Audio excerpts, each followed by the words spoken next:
Hello, I'm Jarg, and welcome back. Welcome to episode 2 of my basic Terraria beginner's guide. Last time I was told to zoom in a little bit as this might have been too far away, so let's zoom it in to 125. I think this should be good, and we'll see what people say from there. Last time we did everything we could just to survive the first night, and in this episode we're gonna actually explore the world a little bit. That being the upper world. So, as we go out and about, I would definitely recommend cutting down any trees you can find. Always probably going to want to have some wood and some acorns to grow stuff. We also want to look out and about to see if we can find anything, well, anything else that could be useful. And, well, just getting an actual lay of the land is not a bad idea either. Because if we're lucky, we might be able to find some new items for us to actually use. Both for attacking as well as for, well, traversal. And one thing that might have been a little bit difficult to see yesterday was actually this. I actually didn't get a good look at it yesterday, but we actually have a gigantic tree here. Let's just chop down some of this wood, as well as a chest and a pot. Pots can be broken, and whenever you see them, you're going to want to break them. Chests, on the other hand, can contain items when they're found out in the world. If one gives me recall potions, which can send me home, I'll gladly accept those. Lesser healing potions, which are an upgrade from the common mushroom, bestowing 50 instead of 15. Copper bars, which is a metal which we don't have, we haven't actually seen any use of. Well, we haven't seen copper ore, so copper bars just seem awkward. And a stepping stool. Hold up to reach higher. Not all that useful, but I mean, I'll take it. Now that this chest is empty, well, actually, hold on. If we put an item in the chest and try to hit it with our pickaxe, we can't do anything, because there's an item in it. But if we take the item out, I said, if we take the item out, and then hit it with the pickaxe, the item is ours. So it's a very good way of making sure, like, you didn't lose any items. Oh, and I guess here's the stepping stool coming into play. That's interesting. But let's check out this tree. Oh, okay, careful now. Don't want to be falling down. We got ourselves another little chest, as well as a house. Inside is a leaf wand. Consumes wood to place leaves, a living wood wand to place living wood, which is what some of this stuff is. Some lead bars, some wooden arrows, a night owl potion to increase night vision, very nice, and more recall potions. Now, how this actually works is that we could take this place as our own. A living loom, used for special crafting. So yeah, there are a few items, being one of them, hello, that was different, of items that can do different things. In this case, if we have wood with the living loom nearby, we can make living wood platforms, walls, leaf wall, as well as chairs and chests. Oh yeah, we can even make chests. This is all, well, all the stuff made out of living wood is the same stuff used out of normal wood, it just has a different aesthetic. And it does seem like this thing goes down a little bit deeper, however, I don't want to explore the underground just yet.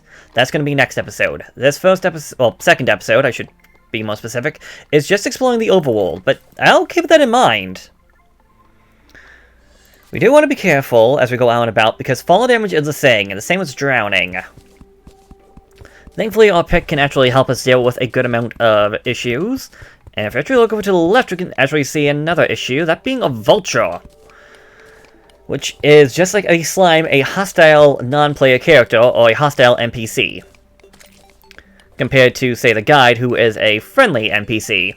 Or things like the goldfish, that is a neutral NPC. Let me get out my bow, and get ready to fight. This is right range is helpful, although I don't know about that stepping stool I got. Ooh, here we go! The Wand of Sparkling, our first magic item. You're not always guaranteed to find this, but if you want to go for a more magic-based character, this is essentially your starting weapon. Because I got shurikens, which are a throwing weapon. I can show those off. Potions of Swiftness, increase our speed, bottles that are empty, and some cash. We're getting up there in money. Soon enough, it'll be rich. Okay, as we're going this way, I have to actually dig up if I want to get out of this little area.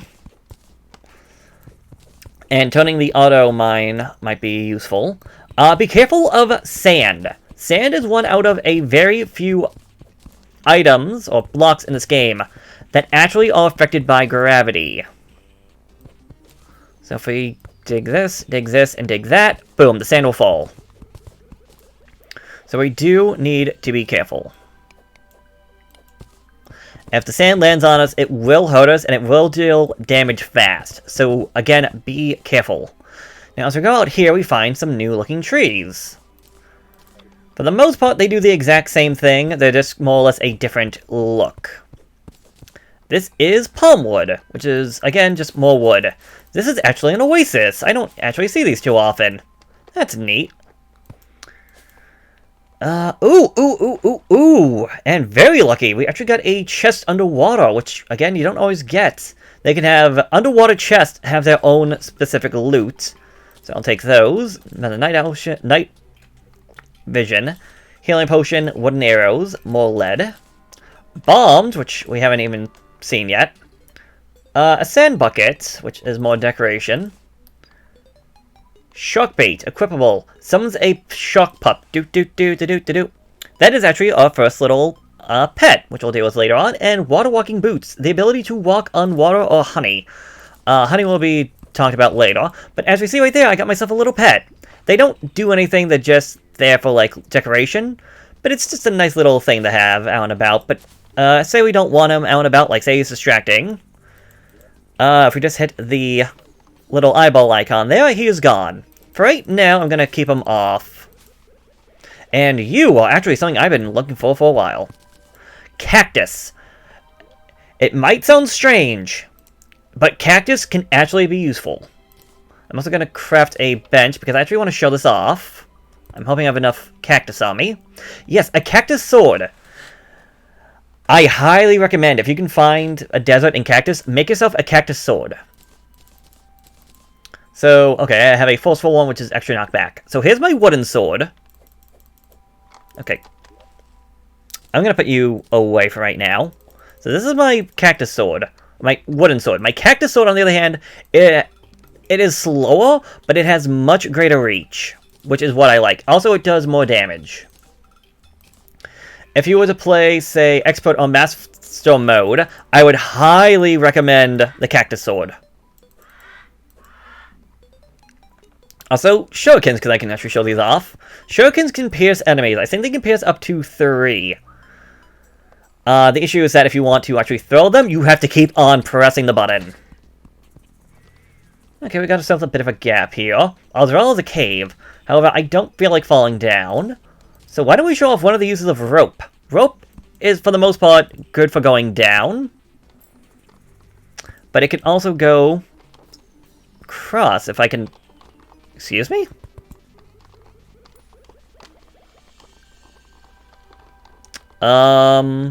Did this change? Or is it because I have the step stool on? Because I should be able to... Wait. Oh! Okay, this got changed. You can't go up. You used to be able to go up and down rope, but now you can't do that. Interesting. Oh, well, that ruins my entire plan.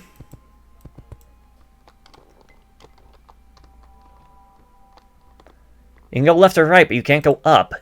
Oh, that really... Oh, shoot, that almost killed me. Wait, can I go up? I'm very confused right now by all this.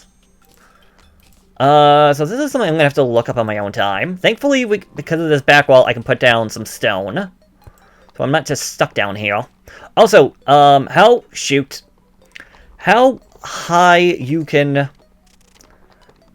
drop or place blocks is actually based on how high your character can jump naturally.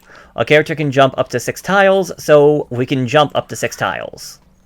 Well, I guess it would technically be like 7, as I can step on it.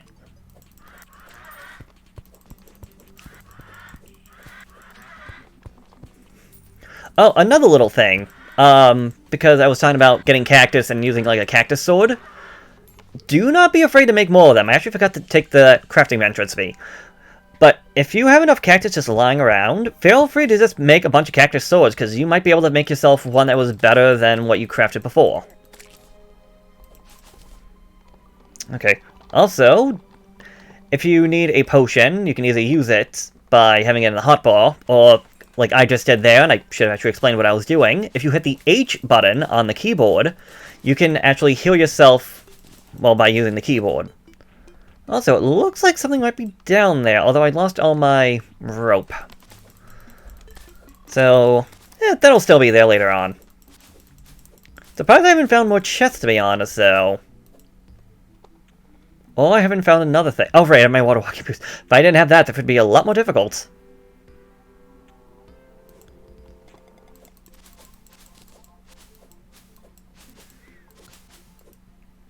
But yeah, as we're going out and about, we can try to find some new things, like this! I just found myself a completely new biome. First we found the desert, and now we have found that of the swamp, which is a bit of a difficult area. Like, more difficult than basic nighttime, that's for sure. Because, yeah, 22 damage. That's with my armor. Even though my armor isn't great, it's still armor, and that still hurt. If you happen to be playing and you have not found... and you haven't been able to get out too far, don't worry. The world is going to get difficult, and depending on the items that you find and how prepared you are, you probably will die.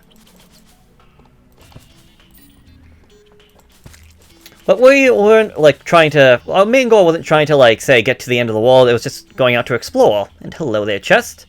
A radar detects enemies nearby. Interesting. More shurikens, a mining potion. That'll be good for next episode. And more money. Gladly accept all that. Also, here's another little thing. These vines actually will prevent light from going through them. Just a small thing, but it's sometimes the small things that just get to you in games like this. Like, they didn't have to do that. Oop. Well, I really don't feel like fighting right now, so, good fight. Yeah, because this is getting dangerous. Just all the ways to go. Ooh, a very good item to get. Although I don't get what's going on. Oh, because I was mid-swing. An umbrella. Oh, it's also a weapon. It didn't used to be a weapon. It just used to be an item. With that thing equipped, with the umbrella equipped, not a thing. It actually has a proper name. So say it me. With the umbrella equipped, we actually slow down. We actually fall slower. So with this, I don't have to worry about fall damage. Getting some nice things out and about.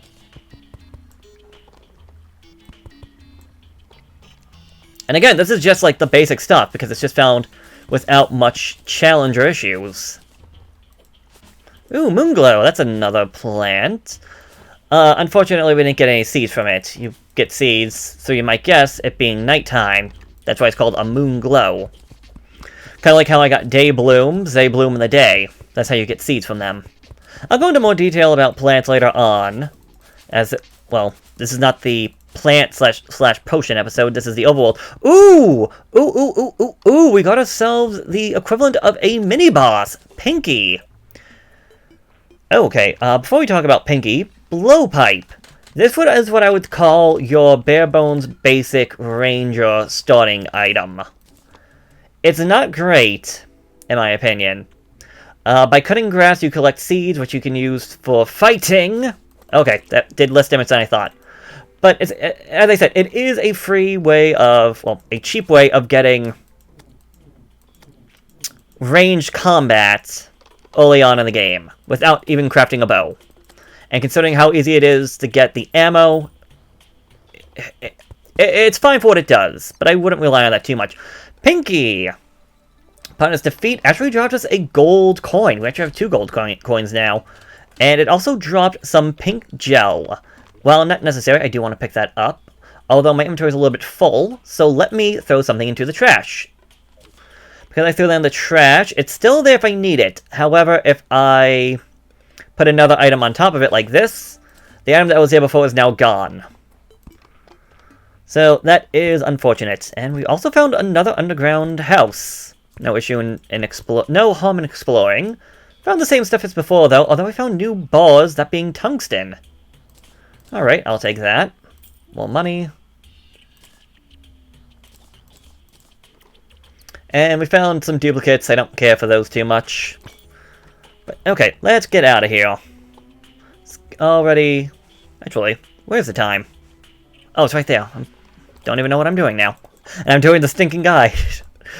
It's already going for 4 o'clock, which means it's going to be getting dark out sooner rather than later. And this is not good for me. This might be where I die. Run away!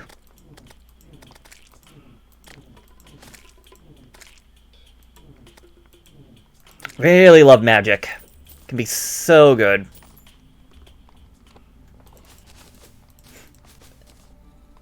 And actually, we've hit the edge of the world, so I did not find the one thing I was expecting to find. So that means the biome I was originally thinking of was on the other side. I had the feeling that was the case when I found the swamp, but okay. Hey there, buddy. Well, who might you be? I totally wasn't just drowning or anything. Well, you seem safe, so that's good.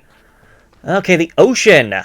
For you have... Oh yeah, my water walking boots. For you have a torch out in the ocean, it will put itself out, so we can't do anything. And it's also dark under the ocean, where you can't really see too much. However, down and about out here, I know you can't see anything. You can occasionally find yourself a chest, which could be good. It could contain some items, but there's also enemies that can be found out here. Oh, yep, I see a chest all the way out here. This is actually where the, whatchamacallit, the auto pause is very good. Because I can open up this chest without worrying about my health going down. As well as a trident. Not the weapon I thought I was going to find first, but here we go. So it is a melee weapon, and this is new to me. It increases mobility in water when held. Hold up to descend slower. Interesting. Well, I have no issues taking this. I'll just get rid of these and make sure my recall potions are selected and get out of there before I drown. Woof! That was close. If we look at the map, as I hit the wrong buttons, oops, I hit B for buff instead of M for map. We explored, I explored the left-hand side of my map, so that's all good. It's still the right-hand side, however, it is getting dark. So I'm going to let the nighttime play out, and I'll be back in a little bit. However, I'm going to use the chests that I collected to actually put away into our house so that we can actually have some storage. So I will see you in about, well, it'll be like 11 minutes for me, and it'll be 2 seconds for you.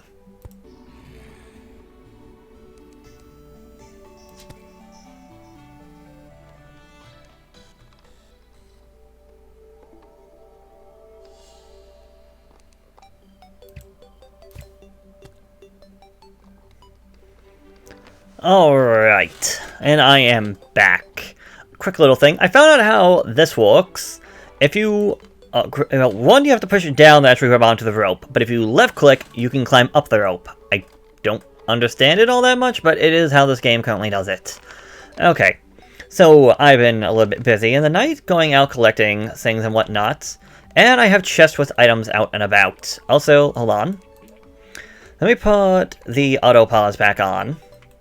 I want to actually look. I believe in this chest right here. Yes, I put fallen stars away in a chest, but I got 17 on me, and we had a good night. If I hit quick stack, the stars are gone because they quickly stacked. Ooh, that's a new animation. They quickly stacked into this. And that little animation, I guess, shows you where exactly the item stacked to. Interesting. That's cool. That's very cool. Alright, but enough of that. Let's move on and check the rest of the world. And I did do a bit of exploring last night, mostly because I was looking for shooting stars, because I had a good amount of them over on this side, and we got an issue. This right here, this is a corruption. Right next to my house, which is not good. There is usually a way to stop the corruption from spreading, because on its own it will continue to spread. However, I don't have that item right off the bat. And if I can't find him on the other side, that's not a good start for this world. Now, part of the issue, I say in air quotes, is that I'm dealing with a small world. In a larger world, the corruption would likely be a fair bit away, and I'm getting swarmed. The corruption would likely be a fair bit away, closer to the edge of the world, rather than so close to me right now. So, it comes with the territory. Okay, yeah, that was a bit of a dangerous one. Would have been better to have actually kept some of my materials with me, for the simple fact that I actually can't dig through this, and I don't have any resources on me. I need to go back for a minute. And let's grab some dirt. Because that stone right there is too powerful for our pickaxe to collect. I can't remember what the exact term is. I hope I actually hope I remember and actually put it up on screen. But that stone is stuff that we won't be able to get rid of. Won't be able to mine for a good bit.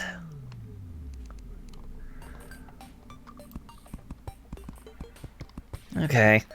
Now these guys, they're called Eater of Souls. Be a little bit annoying because they're flying enemies and they keep trying to swarm around me. However, if we kill them, they can potentially drop us rotten chunks like I just got right there. An item that is useful for something later on. But they also have a chance, and I don't know if there is an equivalent in the Crimson World. These guys have a rare chance of dropping us pieces of an armor set, known as the Ancient Cobalt Armor, which, for where we are in the game, would be a very useful thing to get. However, it is a rare chance to get one piece of it, and, well, you're probably going to want to get all three if you're going for the armor set. Get out of here. Now that worm can be a bit of an issue to devour. He's a big guy. If we can defeat him, though, we can get his teeth. His worm teeth. It sounds disgusting, but there is a use for it. That is that they can be used to make a different type of arrow, which again can be very valuable to us later on. Should have brought more resources to dig with. However, I could chop down this wood, because this is also a different type of wood. Ibn wood. Ooh, and there we go, I died. Shoot. I'll meet you right back here in a second.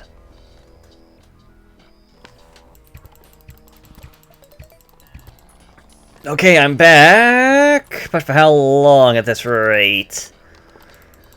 Oh, glad I went the other way first with the items I got.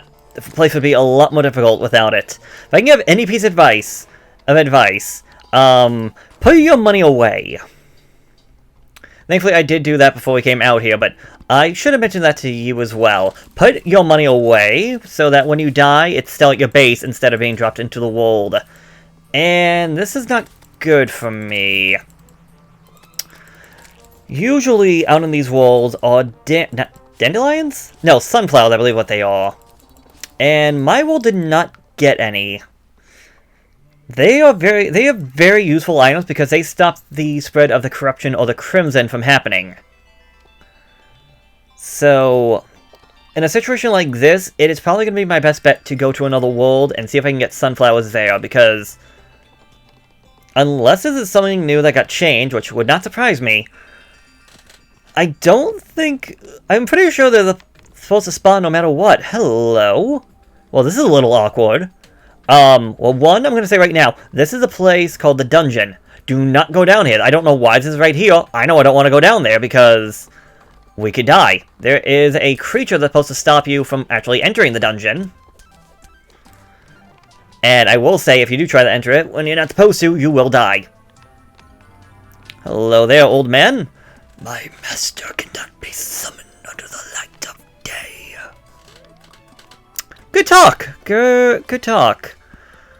So, yeah, this is the dungeon. This old man, as he was saying before, has a master. Until we defeat the master, we cannot get in safely. So, we're just going to do our best and just go around this and more or less ignore this. Interesting, maybe not interesting, but an important piece of information to note is that on one side of the world we had... Hello there, floating island. On one side of the world we had the Oh my god, brain, work with me, please.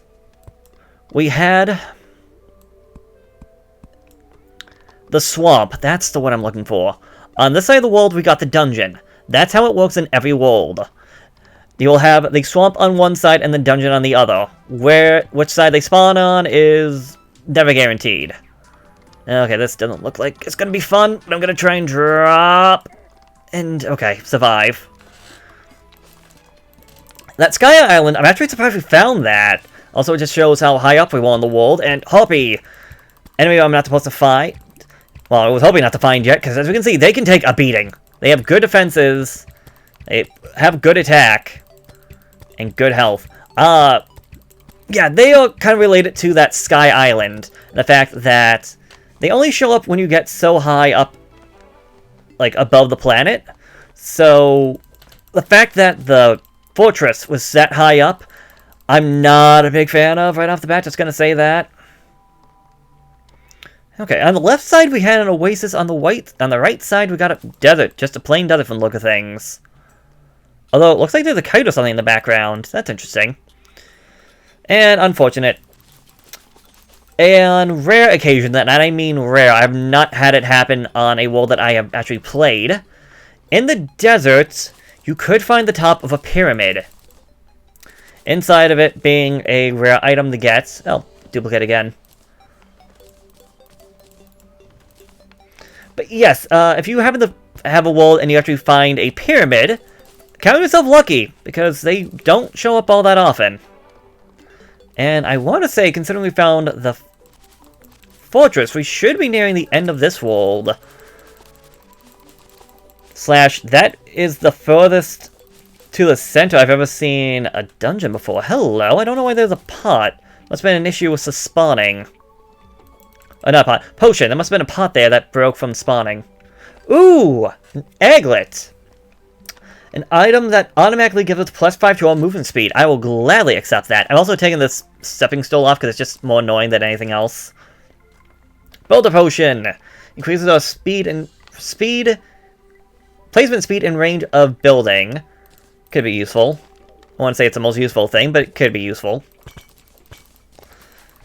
And, well, I don't think there's much more for us to really do. Like, we're exploring the world, that was the main gist about all this episode, but eventually we're going to be hitting the ocean. And, well, when that eventually happens, that's going to be the end of this episode, and, well, I feel like we're closer to the end than...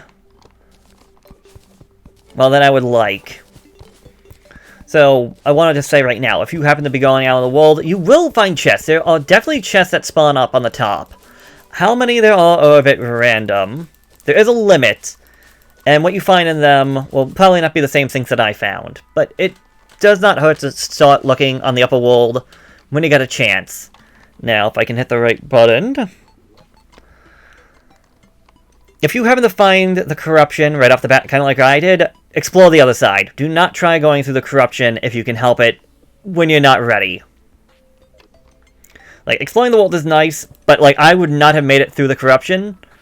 Wow, do I think fast! I would not have made it through the corruption if I didn't find the items that I did. Also, I didn't realize this trident gives off light. That's interesting. This trident is actually very useful. Only one chest. Bit unfortunate, I was hoping for more. But, yeah, we have explored more or less the overworld. Found some duplicates, found some new items. Ooh, the flotation wing is actually sending me flying. What? Nope, just keep pressing plus, I guess. I don't know what happened right there. But, okay, with all that, we have explored the upper world. So, all that's left now is more or less to explore the underworld, which is something we will be doing in the next episode. We have a couple of options available to us, although I will say right now, what I usually recommend is making an elevator inside your main base. Usually 2 wide. Well, and not 2 wide, sorry, 2's a bit small. I would say 2 is what you need to go down. 3, I feel like is good, because then you could add in, like, torches and whatnot. 4 is just if you want that little bit of extra space. So, that's up to you to decide, and also putting down some of this wooden platform, so that you can, 1, walk across this when you don't want to go down. I made this 5 wide. I'm clearly an idiot. I recommend having these here so that you can walk across them, and when you want to just drop down, you just hit the down button and fall. But that is more than enough for this one. This has been a much longer episode than I originally wanted. But, I mean, we got a lot of good stuff out of this, so no complaints from me. And also, I think in between episodes, I'm going to build out on my house. I'm going to build more rooms, because if we actually remember... Again, I should bring up the map. I can't do the map while I'm in the menu. I need to remember that, me. We found a guy over here. Danny the Angler. He is actually technically another NPC. So, we can give him a house to live in. And, well, if we've got a guide and an angler, chances are there's going to be more NPCs. So, I'm going to build this out a little bit. Make a couple more rooms. Remember, a room just needs to be decently sized. A table and a chair. Could be an actual table. Doesn't have to be a workbench. And also needs a door. Door, chair, table, back wall, light, and decently spaced. And, well, I will see you in the next episode. Until then, I hope you have yourself a fantastic day. Again, if there's anything, if you have any questions or concerns, maybe something I didn't mention, feel free to ask. I'm also going to be looking in my other world to see if I can find myself that sunflower to stop the corruption from spreading, because I really don't want the corruption spreading over to our main base. That would not do us any good. But until then, have a good day.